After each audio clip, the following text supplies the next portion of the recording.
Tonton video ini sampai selesai agar Anda tidak gagal paham.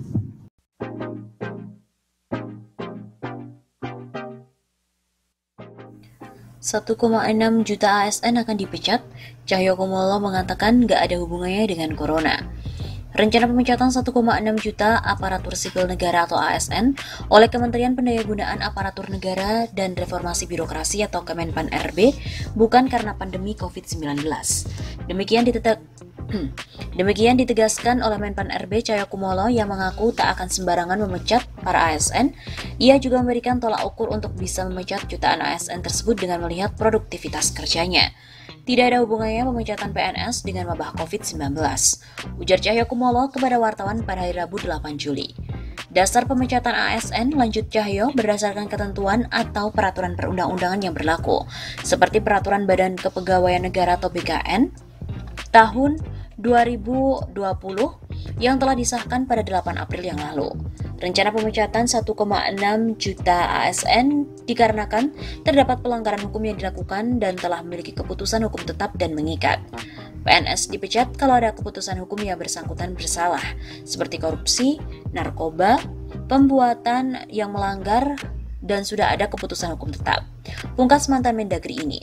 Merujuk pada Peraturan Badan Kepegawaian Negara tahun 2020 nomor 3 tentang pemberhentian pegawai bagi yang tidak produktif dalam bekerja disebutkan, ASN atau PNS yang tidak memenuhi target kinerja dapat diberhentikan. PNS yang tidak memenuhi target kinerja diberhentikan dengan hormat, tidak atas permintaan sendiri sebagai PNS. Demikian isi petikan peraturan tersebut. ASN yang tak produktif diberhentikan, seperti apa aturannya? Pemerintah telah menegaskan akan memberhentikan aparatur sipil negara atau ASN yang tidak produktif selama menerapkan bekerja dari rumah atau work from home dalam masa pandemi virus corona atau COVID-19. Namun bisakah ASN tersebut diberhentikan? Dalam Undang-Undang Nomor 5 Tahun 2014 tentang Aparatur Sipil Negara, terdapat beberapa pasal yang mengatur mengenai pemberhentian pegawai negeri sipil atau PNS. PNS yang penilaian kinerjanya tidak mencapai target kinerja dikenakan sanksi administrasi sampai dengan pemberhentian sesuai dengan ketentuan peraturan perundang-undangan. Sebut pasal 77 ayat 6 undang-undang tersebut. Selain itu, aturan pemberhentian ASN ini juga terdapat dalam pasal 87. Dalam ayat 1 disebutkan bahwa PNS dapat diberhentikan dengan hormat karena meninggal dunia, atas permintaan sendiri mencapai batas usia pensiun, perampingan organisasi atau kebijakan pemerintah yang mengakibatkan pensiun dini, atau tidak cakap jasmani dan atau rohani, sehingga tidak dapat menjalankan tugas dan kewajiban. Kemudian pada ayat 2 mengatakan bahwa PNS dapat diberhentikan dengan hormat atau tidak diberhentikan karena dihukum penjara berdasarkan putusan pengadilan yang telah memiliki kekuatan hukum tetap karena melakukan tindak pidana dengan hukuman pidana penjara paling singkat 2 tahun dan pidana yang dilakukan tidak berencana. Sementara pada pasal 87 ayat 3 menyebutkan PNS diberhentikan dengan hormat tidak atas permintaan sendiri karena melakukan pelanggaran disiplin PNS tingkat berat. Adapun dalam peraturan pemerintah PP nomor 11 tahun 2017 tentang manajemen pegawai negeri sipil juga terdapat aturan mengenai beberapa skema pemberhentian PNS dan penanganannya. Dalam PP yang ditandatangani Presiden Joko Widodo pada 30 Maret 2017 disebutkan antara lain skema-skema pemberhentian atas permintaan sendiri karena mencapai batas usia pensiun dan karena perampingan organisasi atau kebijakan pemerintah. Sebelumnya, Menteri Pendayagunaan Aparatur Negara dan Reformasi Birokrasi, Menpan RB Cahyokumolo berencana untuk memangkas ASN yang tidak produktif. Perlu strategi untuk mengurangi yang tidak produktif ini secara bermartabat, ujar Cahyo kepada wartawan. Cahyo juga menyebutkan banyaknya ASN yang tidak produktif dapat dilihat selama masa bekerja dari rumah atau work from home selama pandemi COVID-19. Mereka tidak bisa menyelesaikan pekerjaan yang menjadi tanggung jawabnya.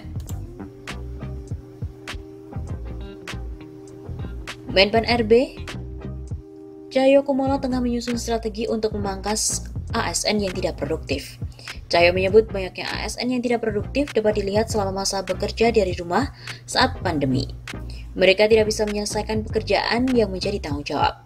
Kelompok yang produktif dalam masa WFH ini menjadi overload. Mereka terpaksa mengerjakan pekerjaan yang tidak bisa diselesaikan oleh kelompok yang tidak produktif tadi. Ia menilai Indonesia memang kelebihan ASN yang tidak diperlukan, tetapi kekurangan tenaga yang dibutuhkan. Too many but not enough.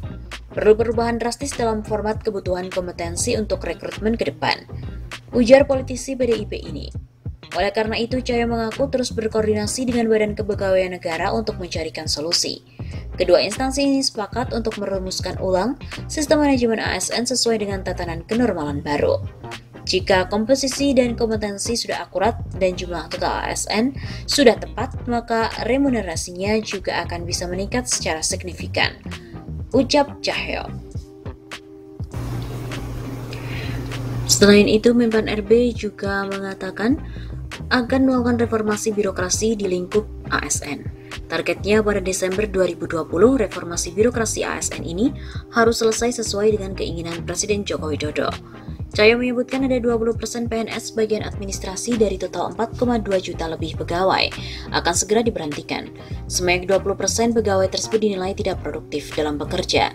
Namun tetap saja bagi dirinya memberhentikan PNS tidaklah mudah.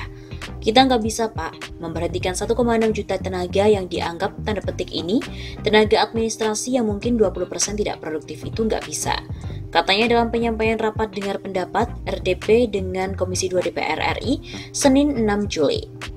Meskipun sulit, dalam peraturan BKN atau Badan Kepegawaian Negara nomor 3 tahun 2020 yang telah disahkan pada 8 April lalu, telah diatur tentang pemberhentian pegawai bagi yang tidak produktif. Hal ini telah diatur pada pasal 32 dalam peraturan BKN. PNS yang tidak memenuhi target kinerja diberhentikan dengan hormat tidak atas permintaan sendiri sebagai PNS.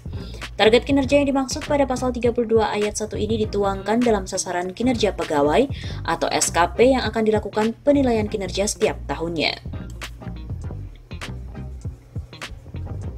Adapun penilaian kinerja PNS dinyatakan dengan angka dan sebutan atau predikat sebagai berikut. Sangat baik apabila PNS memiliki nilai dengan angka kurang dari atau sama dengan 110 sampai angka kurang dari atau sama dengan 120 dan menciptakan ide baru dan atau cara baru dalam peningkatan kinerja yang memberikan manfaat bagi organisasi atau negara. Baik apabila PNS memiliki nilai dengan angka lebih dari 90 sampai angka kurang dari atau sama dengan 120. Cukup apabila PNS memiliki nilai dengan angka lebih dari 70 sampai dengan angka sama dengan 90. Kurang apabila PNS memiliki nilai dengan angka lebih dari 50 sampai angka sama dengan 70. Sangat kurang apabila PNS memiliki nilai dengan angka kurang dari 50. Regulasi itu menjelaskan selama 6 bulan PNS tersebut diberi kesempatan memperbaiki kinerja. Namun jika tidak ada perubahan setelah masa yang diberikan, maka terus harus melakukan uji kompetensi ulang. PNS tersebut diberikan kesempatan selama 6 bulan untuk memperbaiki kinerjanya. Dalam hal PNS tidak menunjukkan perbaikan kinerja sebagaimana dimaksud pada huruf A, maka PNS bersangkutan harus mengikuti uji kompetensi kembali. Bila setelah mengikuti uji kompetensi PNS tersebut justru tak memenuhi standar kompetensi jabatan, dapat dipindahkan pada jabatan lain yang sesuai dengan kompetensi yang dimiliki atau ditempatkan pada jabatan yang lebih rendah sesuai dengan ketentuan peraturan perundang-undangan. Dalam hal tidak tersedia jabatan lain yang sesuai dengan kompetensi yang dimiliki atau jabatan lebih rendah yang lowong sebagaimana dimaksud pada huruf C, PNS ditempatkan sementara pada jabatan tertentu dalam waktu paling lama 1 tahun. Jelas peraturan tersebut. Pada akhirnya setelah 1 tahun tidak tersedia lowongan jabatan sesuai dengan kompetensinya, maka PNS tidak produktif atau mendapatkan penilaian kinerja dengan predikat kurang atau sangat kurang akan diberhentikan secara hormat. Ketentuan sebagaimana dimaksud pada ayat 4 berlaku sejak peraturan pelaksanaan dari peraturan pemerintah yang mengatur mengenai penilaian kinerja PNS diundangkan. Demikianlah penutup dari regulasi tersebut.